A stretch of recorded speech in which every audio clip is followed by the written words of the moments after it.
Já, góða kvöldið og velkomin á Rauðaborðinu á 5. degi, ég held að sé 2. desember. Hingað eru komnar 2 baráttukonur. Það Þuríður Harpa Sigurðardóttir sem formaður Öryrkjabandalagsins. Ég ætla aðeins að tala við hana baráttu öryrkja svona á tímamótu þess að það svona endurnýjuð ríkisstjórn. Hvort að þessu einhverja breytingar að vænta, hvort eitthvað sé í stjórnarsáttmálum, hvað svona framundan í þeirra baráttu. En hér líka Alma Björk Blöndal Hafsteinsdóttir sem hefur verið að berjast fyrir spilafíklum og kannski helst fyrir því að spilasölunum yrði lokað og það var svona nokkur ávinningur af því í COVID. Það var lokað út af sóttvarnar ástæðum en að einhver leyti skapaðist í kringu það mikill þrýstingur á stjórnvöld að bara opna þetta ekki aftur. En það þetta svona hálfgerð neyslurými fyrir spilafíkla. Það eru til dæmis fámennur hópur sem að kemur þarna inn og tapar peningum sem að síðan renna til Háskólans, Rauða krossins og Landsbjargar. Eru velkomnar báðar, ef ég má byrja á þér, Alma, hvað svona þessi stjórnarskipti, fyllistu von, það dómsmálaráðherrann Jón Gunnarsson, þetta heyrir svolítið undir hann og líka heilbrigðisráðherrann sem ætti að tryggja spilafíklum við unandi læknismeðferð, það Willum Þór, en þetta svona nýjir menn á fleti. Þetta bjartsýni? Já, erum við ekki alltaf bjartsýn? Varðandi dómsmálaráðuneytið, þá skilst mér að hann Jón Gunnarsson sem tekinn við því ráðuneyti, að hann þekki ansi vel Landsbjörgu. Ég svona kynnti mér aðeins, hann hefur starfað í hinum ýmsu deildum innan þeirra hreyfingar og ég held hann hafi jafnframt verið varaformaður og formaður Landsbjargar. Nú vitum við það hjá samtökum áhugafólks sem spilafí að það eru mjög svona skiptar skoðanir innan Landsbjargar og ég held að flestir geri sér grein fyrir því að þetta nú svona kannski ekki þar sem að Landsbjörg hreykir sig hvað mest af, rekstur spilakassa og þetta hefur verið svona svartur blettur á starfseminni og þeir hafa fengið töluverða gagnrýni á sig fyrir að halda þessu úti og í rauninni að fjármagna björgun eins manns með því að fórna öðrum. Okkar væntingar eru náttúrulega þær að þessum spilakössum verði lokað og við vonum að sjálfsögðu að hann svona taki af skarið þekkjandi áhrifin innanfrá. Hann veit hver skaðsemin bæði náttúrulega á orðspor Landsbjargar og þá vissulega, ég get ekki ímyndað mér annað en að Landsbjörg hafi svona eftir að umræðan varð svona meiri á opinberu vettvangi að þá hlýtur það að hafa skilað sér í lægri framlögum, svona þessum frjálsu framlögum sem að Landsbjörg að fá. Þannig að vonandi bara tekur hann af skarið og því í rauninni ég held þetta sé ekki, munum við einhvern tímann loka spilakössum. Ég held þetta sé miklu frekar, hvenær gerist það? Því að þetta tímaskekkja. Það engin samfélagslegur ábati af þessari starfsemi annar en sá að fjármagnið vissulega, en ef við ættum að taka þetta heildaráhrifin að þá gríðarlegur kostnaður að hljótast af þessari starfsemi í heilbrigðiskerfinu, í félagslega kerfinu, í fjármálakerfinu og vissulega þessi svona, afleika spilafíknar í rauninni, við getum séð þær allstaðar í samfélaginu. Það í rauninni sama hvar við stígum niður fæti. Þannig að hvað varðar heilbrigðisráðuneytið að þá miðað við stefnuræðuna í gær og málflutningin á Alþingi að þá talar heilbrigðisráðherra lýðheilsumál og spilafíkn vissulega lýðheilsuvandi. Þannig að við erum bara Við höfum reyndar lagt fram frumvarp að leyfa spilavíti á Íslandi, þannig að ég veit ekki. Nei, það við erum vissulega... Það lítur ekki vel út. Það lítur ekki vel út, en vonandi hann kominn hinum með við borðið og tilbúin til að fara að hjálpa spilafíklunum. Því að það eitt af því sem hefur vantað og það eru úrræði handa spilafíklum og það bara réttu hvers og eins að fá meðferð við sínum fíknisjúkdómi og vonandi bara sá tími kominn að heilbrigðiskerfi fara að leggja til fé þannig að hægt verði að setja upp meðferðarúrræði og halda úti göngudeildar meðferðum og innlagna meðferðum því að við erum töluverður eftirbátur nágrannaþjóða okkar þar og það í rauninni alveg gali að við skulum vera að halda úti rekstri eins og spilakössum og ekki leggja fé í að aðstoða þá sem vilja aðstoð. Herðu, svo við reynum að draga upp svona hvert málið þá ykkar gagnrýni á spilasalina, þar sem eru spilakassar, þar sem fólk eru að spila. Þið eru ekki athugasemdir við lottóið sem að Öryrkjabandalagið til dæmis fær tekjur af og svona venjuleg happdrætti. Það eru fyrst og fremst þessi spilakassar. Og það eru 2 fyrirtæki sem eru með það. Annars vegar það Háskóli Íslands sem á svona aðeins rúman helming af markanum, það kannski milljarði út úr spilafíklum og síðan það Íslandsspil þar sem Rauði krossinn meirihlutaeigandi en Landsbjörg minnihlutaeigandi. Þetta félagið þar sem SÁ gekk út úr og hafnaði að taka þátt í fyrir svona ári síðan eða svo. Samanlagt eru þessi félög að fá svona cirka 2 milljarða. Fínn rekstur, mikilvægur rekstur bæði á háskólanum og Rauða krossinum og Landsbjörg, enginn efast það. En það raunverulega fyrst og fremst sjúkt fólk sem að spila í þessum kössum og þetta eru 2 milljarðar sem eru sóttir til raunverulega sjúklinga sem að rannsóknir segja séu kannski bara ekki fleiri en 1200 manns. Þetta ástandi sem að þið eruð að andmæla og mótmæla. Að þetta sé lagt á þennan fámenna hóp veiks fólks að fjármagna þessa starfsemi. Já, við höfum enn ekki fengið inn á borð hjá okkur einstaklinga eða fjölskyldur sem að hafa mist allt sitt vegna happdrættiskaupa hjá til dæmis Háskóli Íslands eða SIBS eða nokkrum af þessum félögum.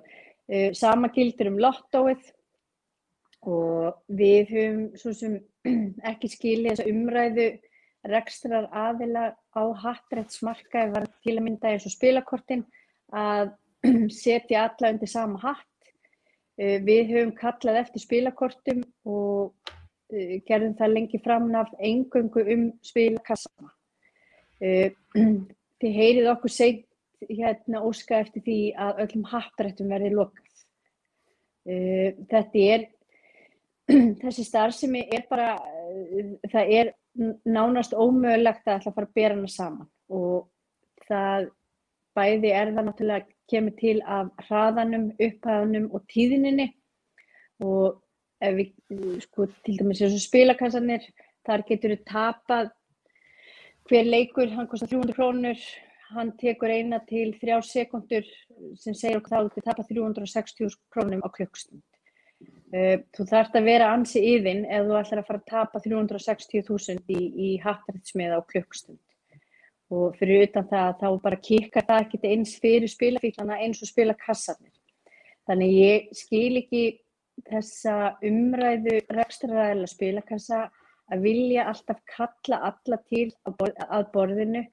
Eina sem að mig grunar í þeirri umræðu að menn virðast vera alveg ólmir að komast í netspili og hvorki Íslandsspil og Happdrætti Háskólans hafa verið mjög, opinská með það og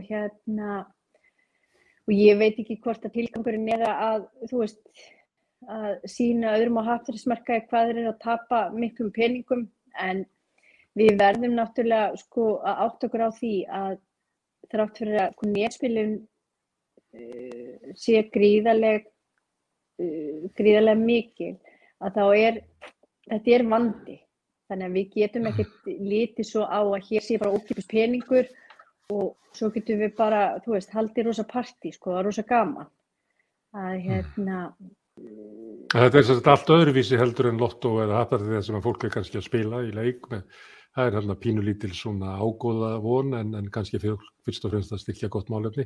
Það á ekkert við spilakassana. Það kannski 90% af tekjunum koma frá fólki sem raunverulega bara húgt á fíkn inn í þarna. Já, og þessi happdrætti, þú veist, ég meina hver miði að kosta 2-3 krónur, þú veist, margir eru í áskrift, þú veist, eða að kaupa þetta reglulega og þetta setur ekki heimilisbókhaldi á hliðina eða orsakar það að fólk geta ekki greitt fyrir máltíðir í skólamötuneytum eða þurfi að segja upp tómstundum hjá börnunum sínum, sko. Það síður en svo. Þið gerðu könnun, eða einhver gerði könnun það hvort að fólk vildi loka spilakössunum varanlega og það var sagt að 86% þátttakenda vildu loka þessum spilasölum. Það eru 14% eftir. Það reyndar álíka margir og Gus Davíð Oddsson í forsetakosningum. Þannig að 14% líka þeir sem ánægðir með kvótakerfið. Þannig að það eru dæmi það að 14% raunverulega ráði en 86% ekki. Það kom okkur verulega óvart því að sko ekki það að þetta var svona það viðmót sem hafði mætt mér í bara samtölum á förnum vegi. En að fá þetta svona staðfest, 86% þjóðarinnar vildi í COVID, það spilaköss sem yrði bara lokað til frambúðar. Og það vekur töluverða furðu mína að stjórnmálamenn skuli ekki sko í hið minnsta taka þetta til umræðu. Og ég renndi mitt yfir stjórnarsáttmálann og fletti upp eins og spilakassar, fjárhættuspil, veðmál og svona ýmsum orðum sem að geta tengst þessum spilakassarekstri og það var ekki eitt orð þetta og ég veit ekki hvað menn ætla að stinga hausnum samt lengi en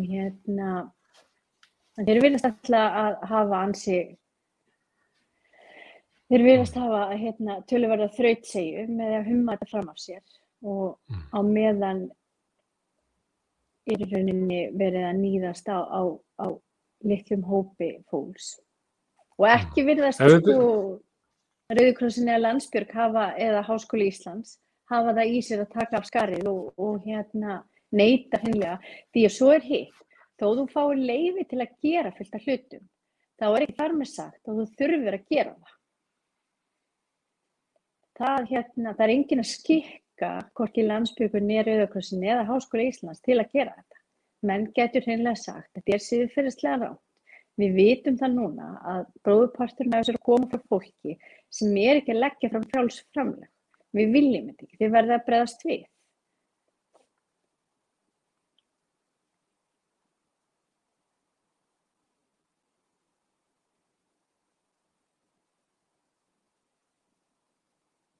Ég heyri ekki í þér. Það mút umsjónarmaðurinn í smá tíma. Ekki stafsökunar á því. Það hefa kannanir sýnt að það séu svona 1200-1500 manns sem að raunverulega tapa lunganum með þessum 2 milljörðum sem að þessi félög verður endanlegum hagnaði inn í félögunum. Þannig að tap þeirra raunverulega meira því að þau náttúrulega halda upp í rekstrinum og öllu á þessu líka. Hvaða getur gefið ykkur svona mynd af því hvaða fólk þetta sem að haldið spilafíkn og að fara með alla þessa fjármuni í þessa spilasali? Hvers svona fólk þetta? Miðað við það fólk sem við höfum rætt við og hefur leitað til okkar, þá þetta bara þverskurinn á samfélaginu. Þetta alls konar fólk, þetta háskólamenntafólk, þetta fólk sem ekki með háskólamenntun, þetta lágtekjufólk, þetta hátekjufólk. Það virðist sko með við það sem að það rannsóknir sem Daniel Þór Ólafsson hefur gert, að þá hef ég heyrt talað lágtekjufólk, öryrkja, það vissulega er það örugglega sá hópur, en þetta er alls konar fólk. Þetta er fólk sem okkur myndi í rauninni aldrei gruna að ætti við spilafíkn að etja. Og það er alveg magnað hvað spilafíklar ná að halda sko út, halda út í rauninni, halda andliti lengi.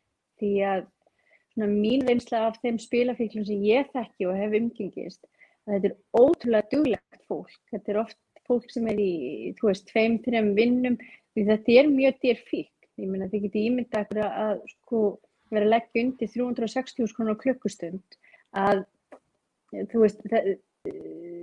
fólk gefst ekkert svo auðveldlega upp, og það bara bæti vissu aukavinnu og er í alls konar hliðarverkefnum og öðru.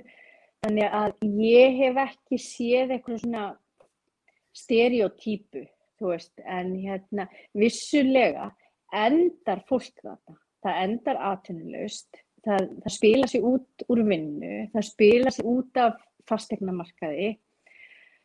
Margir af okkar skjólstæðingum fara í gegnum endurhæfingarprógram, til að mynda þessu virk, og mögulega endar svo á örorku, að því fólk er bara hreinlega sko búið á líkama og sál.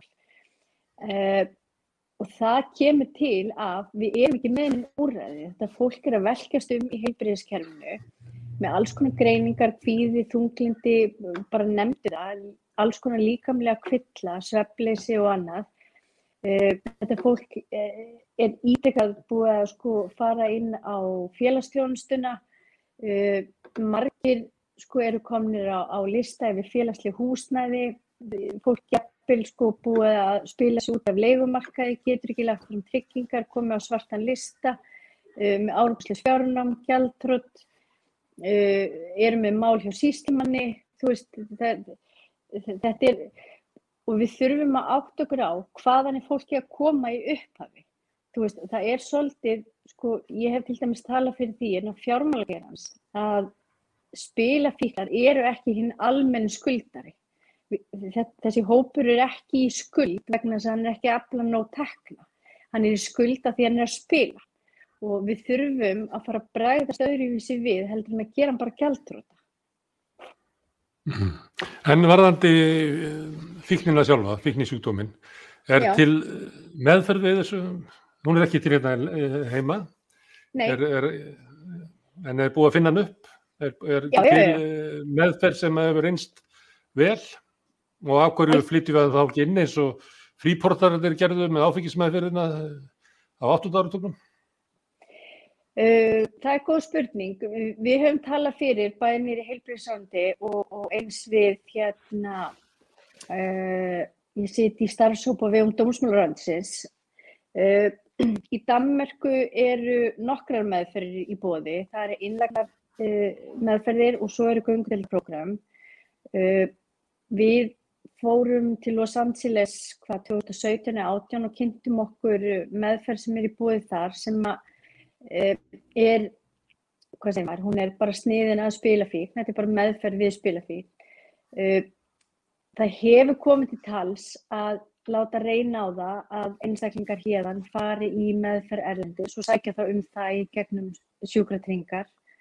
Það hefur ekki látið reyna á það, en það kemur að því að sko fólk þarf aðstoð við að komast út úr þessari fíkn, og mæta í einhverju stuðningshópa eða einhver viðtöl einu sinni í viku er ekki nóg. Og en viss. Nei, þá bara datt Alma út. Svona er þetta. Það er kannski bara orðið batteríslaus síminn. Herðu, Þuríður Harpa, ég veit ekki hvort að Alma hafi unnið í svona lottóinu með því að fá Jón Gunnarsson sem dómsmálaráðherra.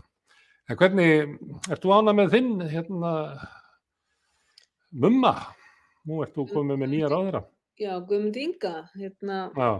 Já, ég ætla bara að leyfa mér að vera bjartsýn og hann hefur svona sent strax ákveðin skilaboð út í samfélagið að það þurfi að taka málum öryrkja og það þykir mér afskaplega vænt að heyra að hann nýti fyrstu orð sín í þá átt sem ráðherra félagsmála og atvinnumarkaðar. Ok, en varðandi stjórnarsáttmálann, hann kominn fram, voru umræðunir í þingi í gær, ég býst við að þú hefur verið að hlusta eftir skilaboðum þar. Hvað þessi, ég veit ekki hvað það er að kalla þetta stjórnarskipti, þessi endurnýjaða ríkisstjórn,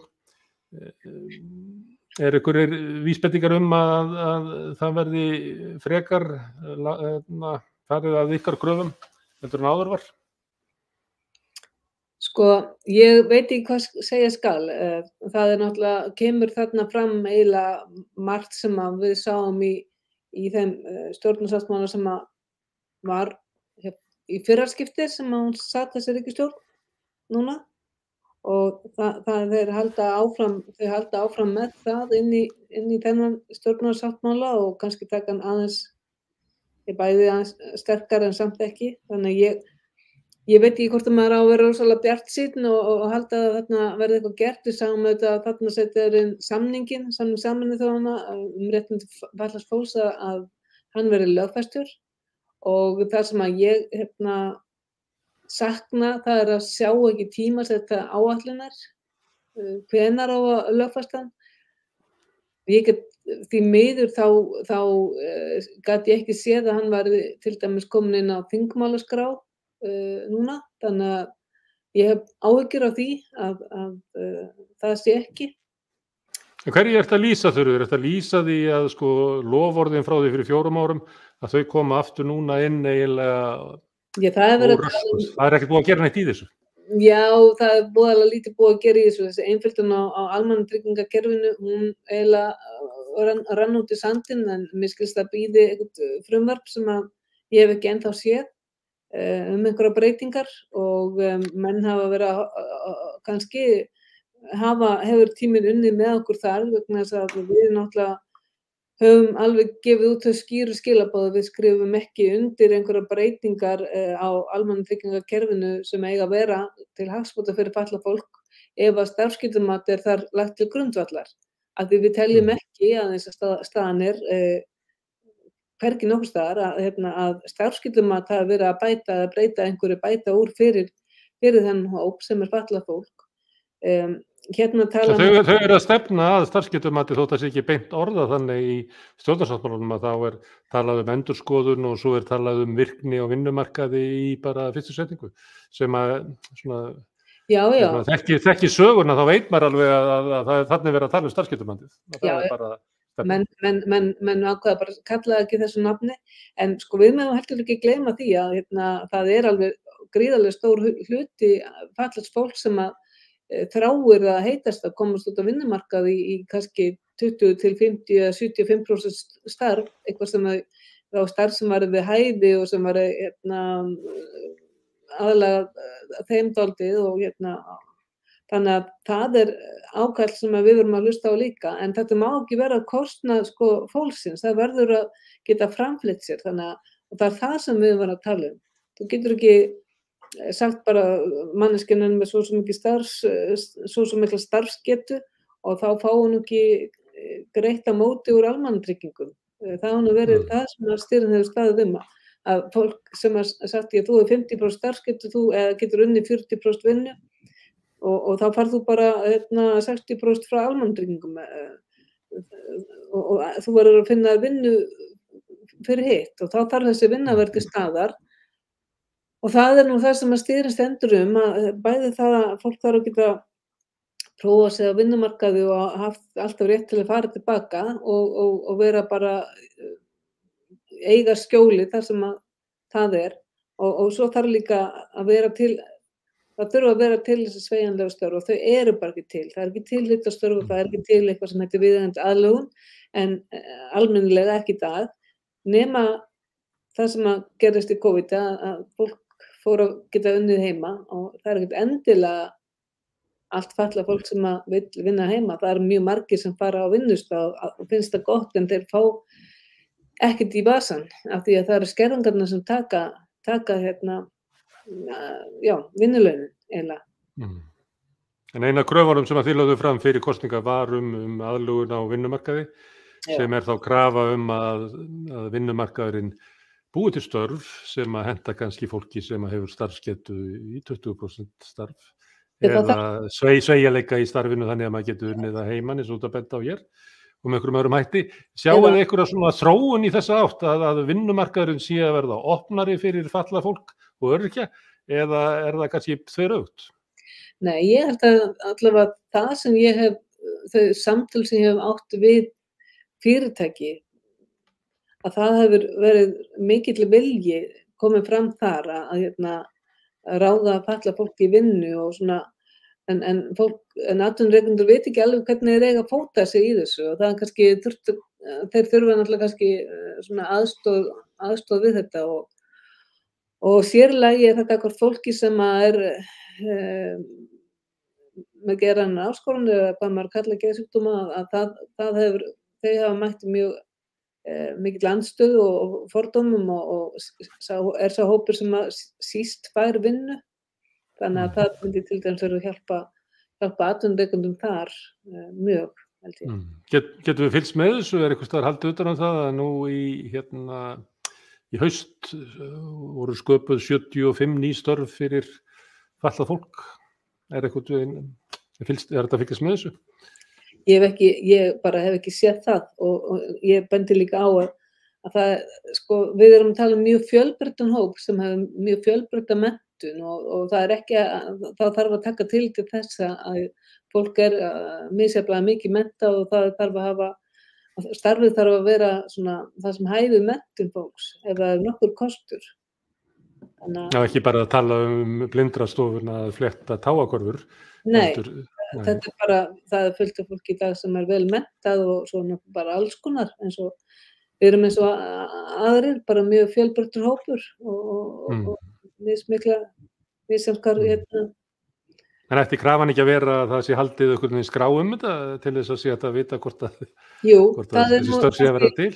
Jú, það nú kannski það sem við höfum líka verið að leggja áherslu á og það líka að bara við sjáum það einhvern veginn, það voðalega ef við erum að spyrja Vinnumálastofnun hvað eru margir að skrá hjá ykkur sem eru fatlaðir þá þeir ekki með neinar tölur yfir neina nema þá einstaklingar sem eru með atvinnu með stuðningi og það er ekki nema bara brota af öllum fjöldanum þannig að það vantar dálítið mikið upp á bara alls konar tölulegar upplýsingar og þá líka þetta halda utan á hvert fara þessi störf sem verið að skapa hvaða einstaklingar eða hvaða fatlanir eru þetta sem að búa þar bakvið.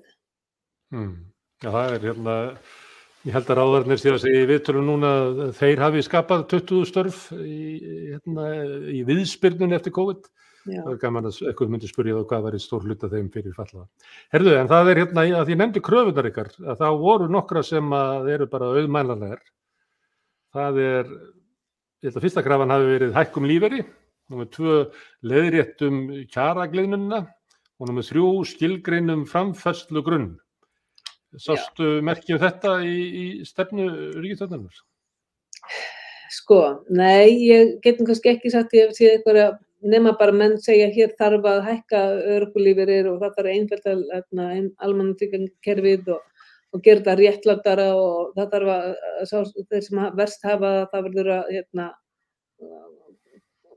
bæta þeirra hag og allt þetta.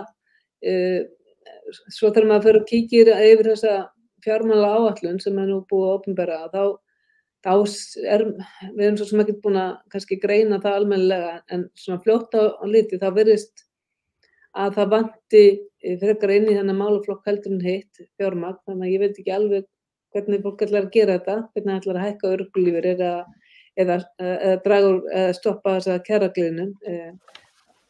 Þannig að við sjáum það að lítur út fyrir að ég setja einhverja 5 milljarða inn í málaflokkinn og þar hægt að núlla strax í burtu 3,5 út af verðbólgu spá á næsta ári sem reynda mjög hófleg, ég held að 3,3% verðbólga.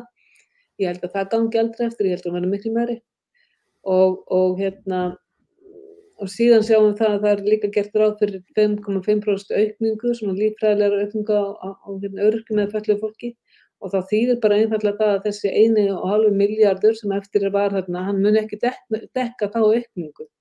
Þannig að það má kannski líta þannig á að bara fjármagn í málaflokknum því bara samkvæmt þess að minnka en ekki til fatlaðs hann að minnka en hann ekki aukast. En svo getum við kannski líta það líka með svona, ef við viljum með góðum vilja, má kannski líta svo á að það sé verið að stöðva kjaragliðnum milli örorkulífeyris og lágmarkslauna sem hefur verið að vaxandi síðan í hruni, en 2007 var þetta parið, það var sama upphæðin nánast og öryrkjarnir voru aldrei leiðréttir eins og ég hef svo margoft sagt og nú virðist eiga að stemma stigu við þá þróun kannski það virðist allavega ekki vera þannig að það verði gliðnun. Svona, ég að eiginlega, en þessi 1% sem kom þarna til að já, það þýðir í raun og veru minna rétt innan 4.000 krónur ef við miðum við að örorkulífeyrir sé í kringum 265.000. Þá þetta 4.000 krónur sem að bætast við og það náttúrulega 2 bíómiðar eða 4 almennir sundmiðar. Þannig að það ekki... Hvernig getur 1% af 280.000 krónur verið 4.000 skall, ekki 2.800 skall? Ég sagði 265, sagði ég. 1% af því eru 2.650. Já, en þetta var samt sko, þetta minna en 4.000 skall, það við reiknum þetta, ef þetta leggst ofan á, sko raunhækkun einungis þessi 1,5%, 1,5% ef ég segi það sko, þegar þetta 1% leggst ofan á 4,6% en svo erum við að en ég hef nú kannski verið að þvæla með einhver prósent. Það alveg ljóst en ef maður vill vera mjög jákvæður, þá getur maður sagt að sko hólan hætt að dýpka, en það ennþá eftir að moka ofan í hana. Já, og það vantar það sem ég hefði viljað sjá. Ég hefði viljað sjá að sko inn í fjármála bara áætluninni og bara að það hefði verið teiknað bara inn í sáttmálanum þess vegna, varðaða leið, bara hvernig ætlar ríkisstjórnin að takast á við þessa kjaragliðnun sem hefur orðið og koma örorkulífeyrir til jafns við lágmarkslaun að minnstakosti. Og þá er ég tala grunnlífeyrir. Ég er ekki tala örorkulífeyrir sem með alls konar heimilisuppbót og eitthvað svoleiðis. Ég er tala grunnlífeyrir. Hann þarf að verða bara jafn lágmarkslaunum og ég hef viljað sjá varðaða leið, tímasetta, hvernig það hefði átt að gerast. Það er hvorki markmiðið né leiðin sem er í stefnuplagginu. Nei, og ég sakna þess, ég hefði viljað sjá. Herðu, þriðja krafan sem ég nefndi áðan, sem er skilgreinum framfærslu grunn og að teknu tilliti til húsnæðis. Þetta er svona krafa sem er þú veist, til þess að geta háð umræðinu hvað sé nóg, hvort að örorkubætur séu nógu háar og allt þetta. Það vantar þetta eiginlega, eitthvað svona samkomulag stjórnvalda við öryrkja og eftirlaunafólk. Þetta er náttúrulega gríðarlega stór hópur sem að ríkið gengst við að útvega framfærslu.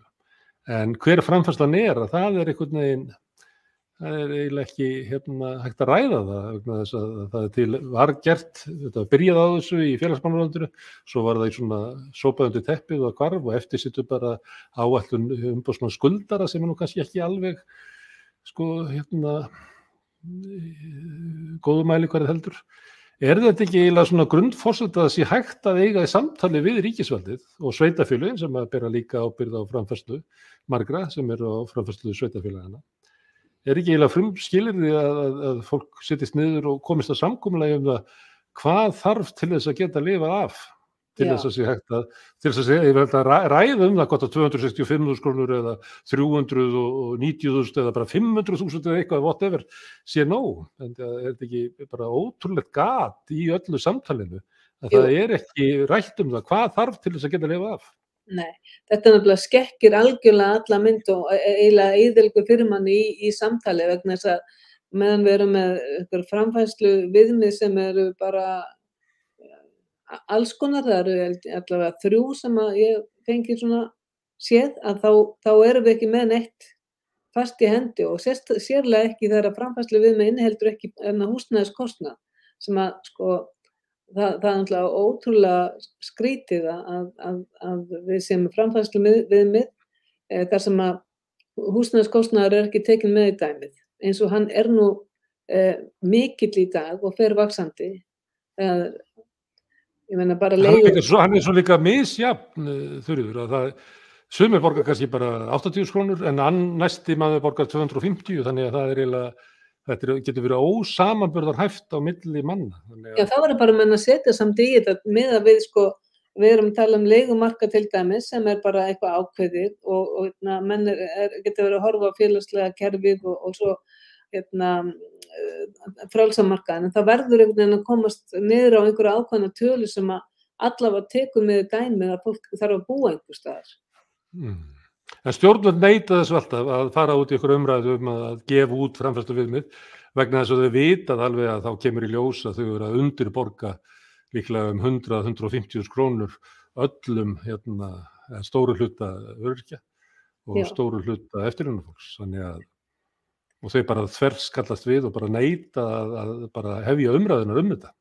Já, og það bara mjög erfitt að reyna að taka einhverju umræðu þessi mál þegar við höfum ekki þennan skilgreinda framfærslugrunn, því það miklu auðveldara að þegar maður með ákveðin fasta sem þó allavega svona nokkuð réttur. Hann allavega engan hátt réttur dag þegar vantar inn húsnæðiskostnað.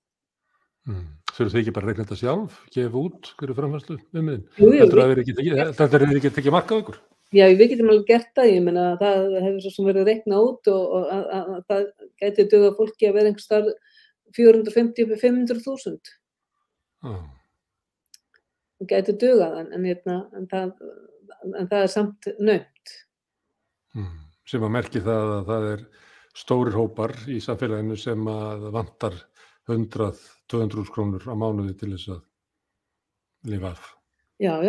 Þú ert ekki að tala um brúttótölur, þú ert að tala um tekjur, þú ert ekki að tala um ráðstöfunartekjur. Nei. Já, það er svona allt upp í tæplega 250 sem að vantar til þess að lifa af. Já. Herðu, en af því að þú ert ekki nógu duglega að hæla ríkisstjórninni, þá ætla ég að gera það. Það eitt ákvæði í stjórnarsáttmálanum sem að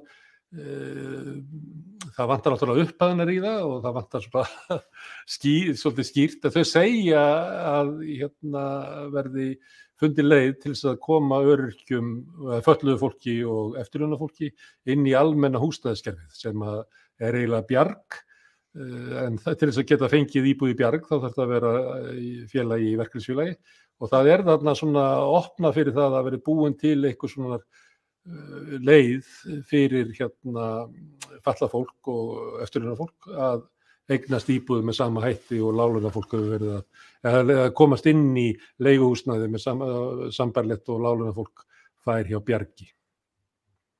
Já, ég bara þetta auðvitað mjög jákvætt og ég var búin að sjá þetta en maður svona heldur hann í sér að rósa af því að maður dálítið brendur kannski, en maður vonar auðvitað að þetta gangi eftir og mann sé komin með einhverja áætlanir á borðið og bara ég hef ekki séð þetta, ég hef ekki séð hvernig þetta álít út, en ég fagna þessu. Alveg svo ég fagna því að það að lögfesta Sameinuðu þjóðanna réttindi fatlaðs fólks. En hann ekki komin inn á þingmálaskrá og þá mér áhyggjur á þessu. Maður getur fagnað öllu jákvæðu sem kemur fram í þessum stjórnarsáttmála og ég get alveg verið bara hoppandi ánægð með að þarna verið að tala að kannski að breyta einhverju og að það á alltaf vera til hagsbóta fyrir fatlað fólk, hvort sem það húsnæðismál eða annað. Þannig að ég vona bara svo sannarlega að menn einhendi sér í þetta og ég vona svo sannarlega að nýr ráðherra hann fari í þessa vegferð af krafti og hugrekki, því það þarf hugrekki til þess að takast á það stöðu sem í dag og þetta nefnilega meðan að hlutina hafa fengið að danka í fjölda ára, þá er orðið margt, þá er þetta orðið veldig stórt verkefni sem býður þeirra sem ætla svo að fara að móka skurðinn, sko.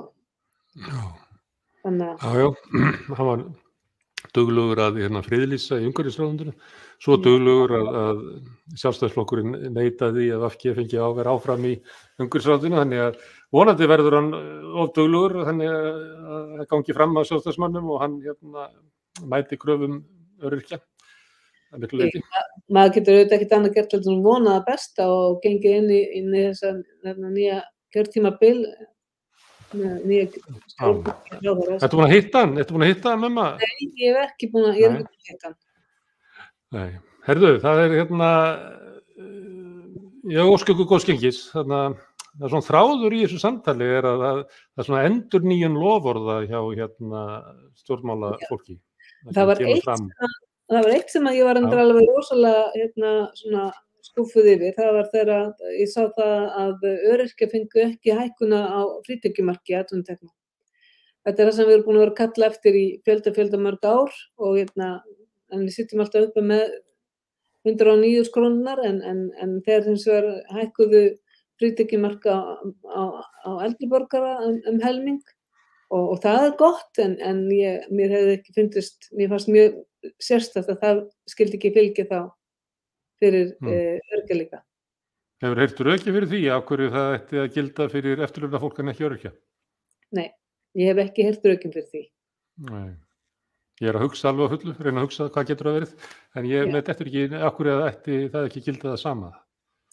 Já, og allavega alls ekki síður, af því að innan fatlaðs fólks er náttúrulega mjög margt ungt fólk og fólk á vinnualdri sem að getur verið hugsanlega eitthvað í einhverju starfi, sem hlutastarfi, en þetta hefur eitt af því sem að hefur hamlað líka og verið svona fráhrindandi fyrir fólk að fara út á vinnumarkaðinn þó svo því hefur boðist eitthvað starfa, þá hefur þessi til dæmis frítekjumark verið svo lágt. Og svo þarf það að kaupa þennan vinnumarkaðinn ennþá. Við erum auðvitað með þessa hluta þessar krónumúti krónuskerðingu ennþá. Sem passar illa við orðin í sáttmálanum það að markmiðið sé að auka virkni fatlaðs fólks á vinnumarkað og svoleiðis að þá er raunverulega þetta, bæði krónumúti krónu og þessi skerðingamörk er raunverulega til þess að aftra virkni fólks á vinnumarkaði. Það fer illa saman, orð og endir. Það er illa saman. Það er annað einkenni af stjórnmálunum fyrir utan það að endurnýja alltaf loforðið sín aftur og aftur. Ég benti á það einhvern tímann í sumar að þetta er kallað fyllibituloforð í Frakklandi með stjórnmálamönnum þegar þeir koma alltaf upp með loforðið sín aftur og aftur og er verið að vísa til fyllibitunar sem er alltaf að lofa að hætta að drekka og verða betri og kemur alltaf með það, trúir því alltaf jöft innilega sjálfur að nú muni allt breytast. En við auðvitað kemur að því að allt muni breytast og ég óskaði ykkur aftur velferðnaðar í ykkar baráttu, mikilvægu baráttu og þakka þér Þuríður fyrir að koma hérna við og líka henni Ölmu sem að hvarf skyndilega en það var allt í lagi, hún kemur bara aftur hérna seinna. Hlustendur þakka kærlega fyrir að staldra við rauðaborðið og hlusta á okkur, spjalla saman samfélagið sem við lifum í og svo sjáumst við aftur bara á mánudaginn